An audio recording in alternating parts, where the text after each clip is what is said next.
Hi everyone, this is Suni from Dallas, Texas. We're going to switch up our studies a little bit and we're going to talk about sin. We're going to talk about some of the sins that you struggle with and whether they're small or large or whether they make a significant difference in your life, how you can overcome those.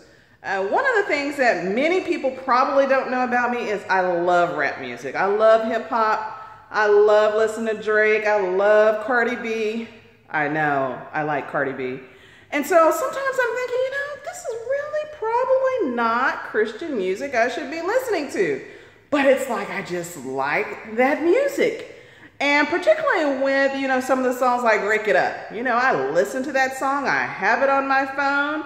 It objectifies women. It talks about everything that I possibly do not stand for. I'm all about equal rights, men being gentlemen, and yet I like this song, and I dare somebody to ask me to rake something up. I mean, you're literally going to make me go and be very irate with you.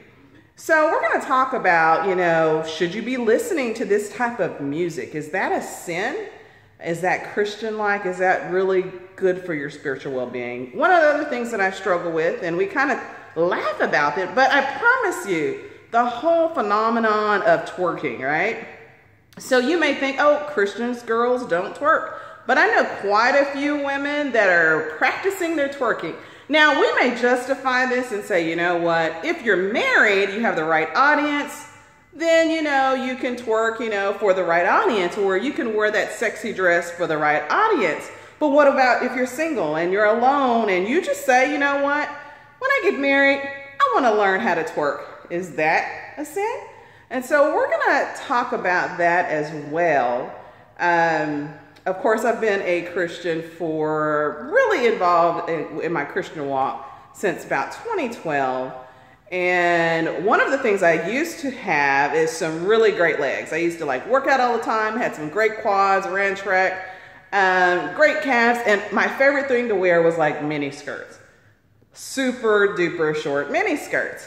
And so we're going to also talk about, some of the clothes that you wear. Is that sinful? How do you, these are some of the challenges as women we face, but we don't talk about these things in church. We don't talk about the music that we listen to, honestly.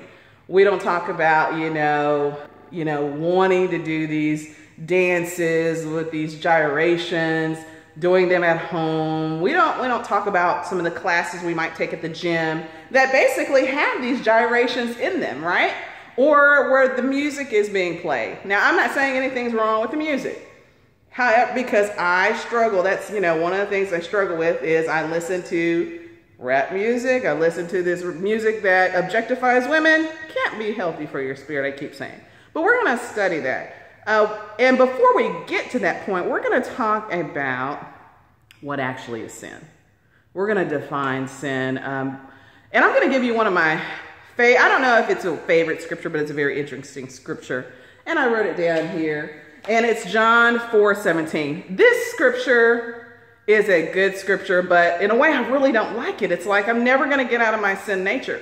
And the scripture is James 4:17. And it reads, if anyone then knows the good they ought to do and doesn't do it, it is sin for them. That is in the Bible.